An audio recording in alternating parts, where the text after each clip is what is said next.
Chris Lee, Blake Lovell, and Blayne Gilmer of Southeastern 14 here. We are previewing every single SEC football team for the 2022 football season.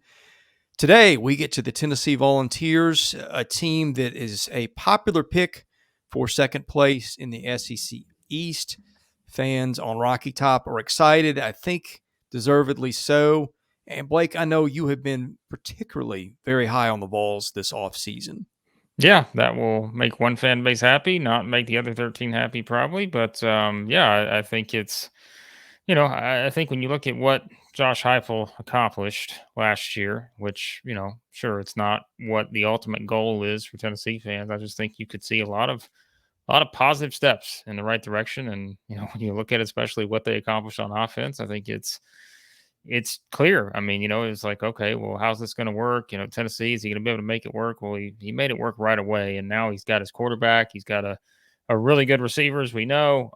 He's got a lot of things in place now, I think, for Tennessee to be able to take a big step forward. I think, the question will continue to be, I think the defense got better last year. Can it continue to get better? When your offense is as good as theirs is, you don't have to Yeah. hold people to 10 points most of the time because you're probably going to be scoring 40 or more yourself. So, yeah, I look at the roster. I just think there's a lot to like about this team, guys. Absolutely. I think Tennessee is on an upward trajectory for sure.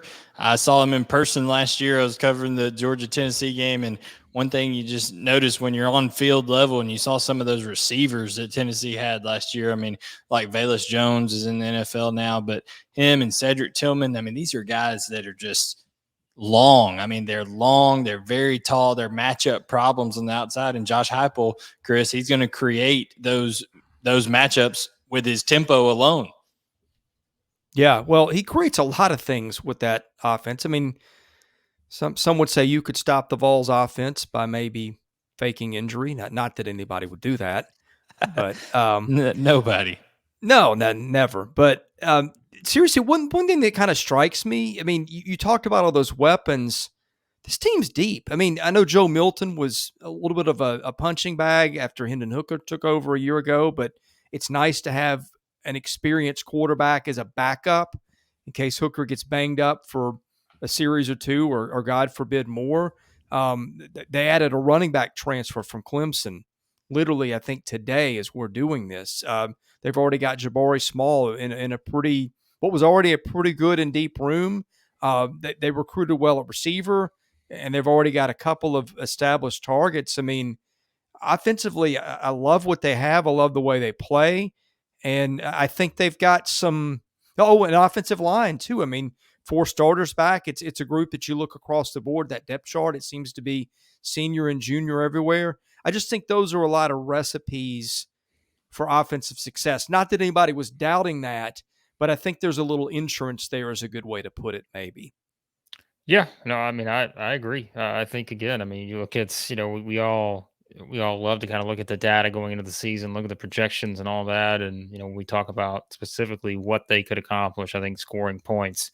What was it, Chris? I think Phil Steele had him as number 2 in projected scoring Mm-hmm. offense. And I don't think that's a surprise at all because again, you understand now that the confidence is there in Josh Heupel, and you see what he has to work with. A guy who in Hendon Hooker, who will absolutely, I think, thrive in year 2 now. And, you've got Tillman, you've got a playmaker. I think, a lot of potential to that wide receiver group. And I think they've got depth at running back. There's so many things to like about this offense. I think an offensive line that you've got guys there that have started games. That's always important. And, projected number 2 scoring offense, projected number 6 total offense. And yeah, that's why you're getting these high expectations for this team, whether it's, we've seen people pick them in the top 10, top 15. I think if you're picking them outside of the top 25, maybe I guess my question would be, what is the biggest question you would have about Tennessee to not maybe have that confidence in them? But I just think there's so much to like kind of coming into that. And, I know it's season to season. The momentum thing can kind of be overvalued sometimes, but I don't think so with Tennessee because I think this is one of those teams that kind of will be able to feed off of that because you have the experience now in the system, and just being able to take that from year 1 to year 2, I think will be a opportunity for another big jump for them. So, Absolutely. Chris, one thing I wanted to, point out too, Cedric Tillman led that team in receiving last year, and virtually no one is talking about him as the kind of a superstar that he is. I mean, I think he's a guy that, he's a bona fide number one receiver in the SEC. He's a go-to target, and yet he doesn't get the talk that some guys like Jermaine Burton even are getting over at Alabama. Yeah. And Jermaine Burton hasn't been healthy for an entire season yet during his time at Georgia. I think Cedric Tillman at 6'3", 215, the ball skills that he has, and then you add a guy like Brew McCoy from USC in there. You mentioned Lyn-J Dixon transferring over from West Virginia by way of Clemson, as he came over. This is his third school now, adding him to Jabari Small and Jalen Wright. Guys, this is an offense, like Blake pointed out last year, most points in the history of Tennessee in a single season, and that's with the Peyton Manning era and everything. So Josh Heupel had the offense rolling. Now it didn't help them that they were around number 90 in the country in scoring defense last year. Got to tighten that up a little bit. That'll counterbalance your record-setting offense. Well, a point on Tillman there. I don't have the game log in front of me, but I think a lot of that production was second half of the season. And the other thing about their points is they started Milton, the first 2 or 3 games of the year. I think they left some meat on the bone there. I mean, if they'd gone to Hendon Hooker, who was just phenomenal, I think 31 touchdowns, 13 picks. I mean, it's not 13, 3 picks. Ran for a bunch of yards. I mean, I don't know, Blake, you tell me, what more do you want your quarterback to do than what he gives you? No, by the way, he's a 4th, 5th year guy now, so he's been around. He's seen a lot of things. I mean, man, and he got command of that offense quickly. First year at that school, first year in that system. By week whatever when he started, I mean, they were clicking on all cylinders pretty quickly. Well, I think about that, right? How important the quarterback is to that offense when you want to run that style of offense, and how important your quarterback is. And like you said, if that's why I think it's reasonable to be so high on this team coming into the season. And yeah, people make the feels like 98 jokes and all this other stuff, but I mean, I'm not saying it feels like 98, but I'm saying it's now that you have a quarterback who is clearly your established quarterback, which you did not have last season, as you guys have said. I just think it makes it so much more easy to kind of get things flowing right off the bat. And I think they're going to have an opportunity to do that. We previewed their week 1 game against Ball State, and you're saying, well, that's not a big game in the grand scheme of things. But I think you're going to see very quickly just how dominant this offense can be because there is that added year of experience now for, Hooker, for Tillman, all of these guys who were able to make plays in that offense last year and really grasp things. And I think even they would say, guys, right, Blayne, like they would probably, Heupel would say, sure, we were probably still a work in progress last year. And yet they scored more points, those are the kind of things that I think you think about. And that makes your eyes very big because you're like, wow, was this just kind of the tip of the iceberg last year? Now, what are they going to be able to do? And I think that's a very fascinating question for me. Yeah. I mean, when it comes to that offense, it ought to be definitely kicked into another gear, and that's hard to even imagine because literally I couldn't explain it to people. They were watching on TV and they were like, man, they were going fast. But being in the stadium last year and watching that was the fastest I had ever seen a team get lined up to snap the ball the next play. That's incredible discipline that Heupel's instilled on the offensive side because it takes guys buying in to do that. But, on that defensive side too, They have a lot coming back, guys like Tyler Barron over there. Then at their linebacker core with Byron Young, Jeremy Banks, and Aaron Beasley. These are all guys who played meaningful snaps. They've got leaders in the back end and Jalen McCullough and Trevor Flowers. So, I think the defense is going to be improved. I think it just, Chris, as we've pointed out time and time again on these previews, it all becomes about that schedule and who you play when and where. Well, that's an issue. The defense, though, I want to hit on a couple of things. I mean, that's the thing that people say if Josh Heupel doesn't get Tennessee back to – I don't know if they ever get back to a level where they were winning a national title and, top 5 every year. That's a really stiff goal in the SEC. I'm not saying they can't do it, but say back to being in the top 20 every year. the defense is what everybody thinks is going to be their undoing. And last year, that was a really mixed bag, guys, because I think, didn't they lead the league in tackles for losses or something like that? But they were, I think, last in pass defense. They were giving up, 270 something a game. Now, stats can be misleading at times. Maybe you get more sacks and you give up more yards when you've got a big lead and the other team is throwing all the time. But I want to start with you, Blake. How do you perceive their defense this year? Well, and I think it's just going to be another, like Blayne said, you've got some guys coming back that are now have been there and kind of understand, I think, what it takes, even though, you'll look at some of those scores, whether it's I guess giving up 40, what was it, 45, 42, they won in Lexington against Kentucky. They give up 48, of course, Purdue, Music City Bowl, 41 to Georgia, those kind of things. I don't think the Georgia Alabama ones give up 52 there. I mean, I think it's a defense that understands what you have to do to not give up that many points, because you do have guys coming back that have been in those situations. And I think especially, which we've talked about this, Chris, when you really look at what a Byron Young is going to be able to do, and I think we always say that about one way to really get your defense better is to force turnovers. And I think forcing turnovers, getting the pass rush, we always talk about the importance of that, right? And what was it? I think, Tennessee fans, I guess, will enjoy this, but like we were talking about Vanderbilt, and just kind of, if you're going to make strides, you have to be able to get some sort of pass rush. And I think those are the kind of things where I think Tennessee will be able to do that. And I think when you look at that, those kind of things, I feel like they can lean on. And we understand that they have to get better in terms of being better against the pass. Like, I don't think there's any doubt about it. But I tend to think that they will be better on that side of the ball. I don't think this is going to be a unit that will rank in the, at the top of the SEC or anything. But like I said earlier, guys, they don't have to, because they're going to put up so many points that, and I know that's kind of one of those things where you're going to look at last year and say, well, if you're just a little bit better, we talk about the bowl game, we talk about some of those other games, it's just, I get it, but still, I think when you look at this scenario and how many points this offense could put up, they're going to help take some of that pressure off the defense in and of itself.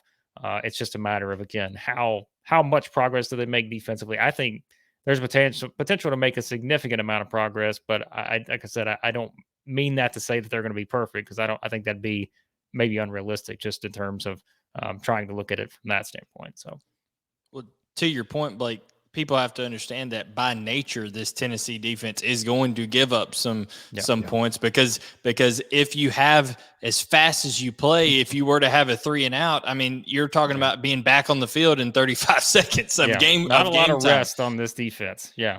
So when it comes down to that, you've got to be able to get off the field when you can as that defense, to not let your legs go at the end of games, being on the field for so many plays. And that's what Tennessee couldn't do last year. They were worst in the SEC, allowing 42% conversions against them on third downs. And that, when you allow teams to convert third downs 42% of the time, that's just not a good recipe for not playing good defense or winning ball games. So they got to get off the field on third down. To your point, if they don't ever get to third down, if they force turnovers, that's a big help there as well. But it's got to be more than just, Tyler Barron that's kind of getting after the quarterback. They need some improvement on the pass rush, but they're losing a lot in that back end, in terms of coverage. Alontae Taylor in the NFL now. Theo Jackson has moved on. So while they do have some talented safeties, we'll see what happens at corner over there. So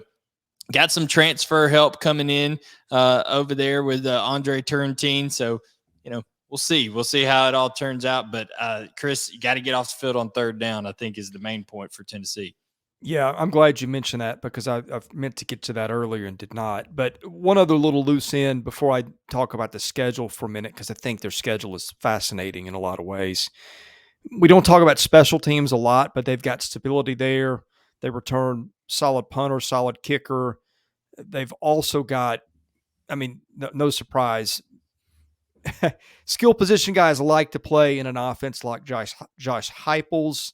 That means you got options in the return game. Now, there's probably less premium on that anymore with the kickoff rules and all those things, but it is worth to mention. Sometimes you can get a game-breaking play from there, and I would presume they would have some good options, whoever they are. But the schedule, September, not the greatest. I mean, you got Ball State in there, you've got Akron in there, but Tennessee hardly the only team to schedule a couple patsies in September. But I mean, you got a road game at Pitt, and I know we've done a separate schedule video. I just think this is interesting enough because sometimes schedule does determine the flow of your season. At Pitt, probably 2 top 25 preseason teams. Florida in a where's the program at with Billy Napier game and in a huge rivalry game, that one in Knoxville. Road trip to LSU, week 5 of Brian Kelly. Then you go Kentucky at Georgia late in the season. I think Georgia's a good litmus test to see how good this offense is. Going to be tough to win that one in Athens, but it'll be interesting to watch nonetheless to see if Tennessee can push them. At South Carolina, that was a laugher a year ago, but Shane Beamer's team got better late. I just think we could say this about a number of teams, but you could do a lot worse than if you just had one team you could watch all year to center in on just for an interesting season. In addition to the offense and everything, I just think the schedule dynamics make them a pretty interesting team to watch also, Blake. Yeah, we said that in the schedule preview, which we'll link that in the description or below. But the 2 games I think are your swing games here, and I think that's at Pitt and at LSU. I think those are 2 very fascinating games because I think what we said, Chris, when we broke it down, we're like, look, if you go win at Pitt, I think Tennessee will be the favorite at home against Florida. That's a rivalry game; it can go either way. A lot of possible scenarios there, and we don't know where Florida's going to be at that point. But that game at LSU, that's if you're 4-0 going in, you got to bye, and you get a 4-0 going to that game against LSU, which I think, as we've said, guys, I think LSU is. I don't expect LSU to be in a national title hunt or anything in year 1 under Brian Kelly. I think there's some work to do there roster wise. But just think about the setup though, right? It's like if Tennessee wins these first 5 games, which will not be an easy task. Like we said, got to go to Pitt, got to go to LSU, but you go into October 15th against Alabama, coming to Neyland. I can't imagine Tennessee fans could think of a better scenario. Just chaos. That's what I'm saying. What is it going to be like if Tennessee were to be 5-0 with Alabama, who they literally went toe-to-toe with last year, coming in to Knoxville? I mean, you talk about some good old boys in East Tennessee being excited about some football coming in. That's going to be a nice atmosphere in the stadium. But my point on that LSU game is I want to know what time that game is and how long those LSU fans have had to drink that day. That's what I want to know. Yeah, that's true. That's a really good point. Depending on what time that game is, that could be something. Now, remember too, I think we mentioned this in our schedule previews. Remember, Tennessee has a bye coming into that LSU game in Baton Rouge.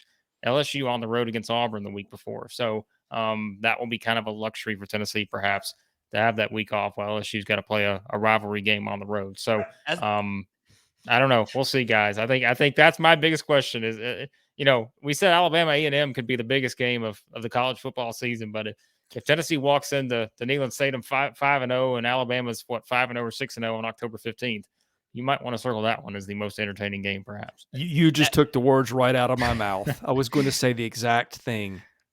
Yeah. That game on October 8th, I think Tennessee is just begging for that 11 a.m. Eastern time, 12 Central time start. Yeah. I think that's hope that LSU slips up against Florida State and Mississippi State and comes into that game 2-3 or something. 12 Eastern, 11 Central time. That's what they're hoping for in Baton Rouge. Yeah. Find a little NIL money for the scheduler for that one, right? Yeah. Well, listen though, I will say we did mention LSU's schedule. It's not unrealistic to think that they couldn't be in a situation where, that Florida State game, we'll see how it plays out, which Blayne's done the preview for that. Check that one out. They got Mississippi State at home. They got to go to Auburn, which again, we don't know what to expect from Auburn. So maybe LSU's another team that gets off to a good start. And that Tennessee LSU game late at night, Baton Rouge, day drinking, 8 hours or more, could be chaos. So absolutely. Do you think there'll be some drinking before the Florida game? Yeah. Oh yeah. I mean, okay. What if Florida pulls a win against Kentucky or Utah somewhere there? I mean, then you got. I mean, that's Florida Tennessee for a long time was as big a game as there was in the league. These two teams still hate each other. We know what Blayne thinks of the Utah-Florida game, and Blayne has heard that from Florida fans. So. Yeah, the Florida fans have informed me quite well that Utah is nothing but a bunch of 3-star wannabes that are coming into the swamp. So we'll see. Yeah, there might be needs. To I be just wanted to remind the Gators, how Dan Mullen did in recruiting the last couple of years. So that many stars on that roster either.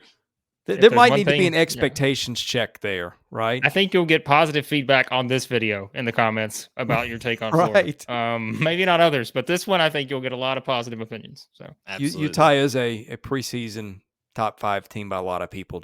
Just saying, Gator fans. Yeah, it's there'd be no shame in a loss there, but it is in the swamp. It's going to be humid. The guy from Utah's got to come over, but our focus here is on Tennessee, and it's going to be fascinating to see the Vols this year in year 2 under Heupel.